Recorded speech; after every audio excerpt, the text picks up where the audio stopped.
Donc en réalité j'ai rajouté quelques petites choses. Donc j'ai utilisé finalement AutoNumberStop et AutoNumberResume pour vous montrer un peu. Donc on étudie ça, évidemment, toujours la même chose, start UML.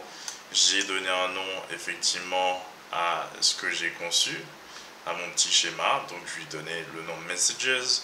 Ensuite, AutoNumber, j'ai voulu présenter l'information sous ce format-là. Donc rappelez-vous, on peut utiliser du HTML et c'est le cas ici. Voilà, ensuite skin param sequence message line center, c'est par rapport effectivement à l'alignement des messages au centre. Comme vous pouvez le voir, c'est ni à gauche ni à droite. Ensuite, skin para response message below error true, donc j'ai mis que ça pouvait être. Ensuite, vous pouvez mettre false si vous le souhaitez. Ça veut dire que le message finalement est écrit en dessous de la flèche et pas au-dessus. Donc là, vous voyez que c'est au-dessus. C'est peut-être parce qu'on ne pouvait pas le faire différemment, peu importe. Maintenant, c'est en dessous.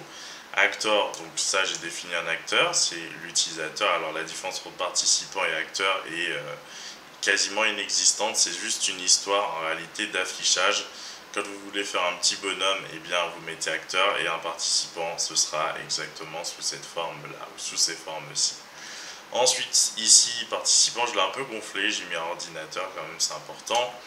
Ordi, j'aurais même pu mettre computer, qu'importe, et j'ai mis un petit message en dessous, plateforme, mais vous pouvez évidemment mettre autant d'informations que vous le souhaitez. Hop. ID. Hop. Par exemple. Donc ça, c'est une façon de faire, hein. Ensuite, c'est à vous de voir ce que vous préférez faire ou pas. Donc là, c'était juste pour vous donner un exemple. Donc ensuite, participant back order 2. Donc j'ai donné un ordre d'apparition des participants. Donc lui, le back, même si j'en parle en premier, il arrive derrière le front qui est en première position. Database est en troisième position. Et en quatrième position, on a sans doute quelqu'un. Alors, non, apparemment j'ai pas mis quatrième position, tant mieux. Ensuite, si, participant en quatrième, pardon, fin du processus, comme vous pouvez le voir, je l'ai appelé comme ça le participant, mais je lui ai mis un alias, message, et effectivement une petite couleur que vous voyez juste à côté. Hop, hop, hop.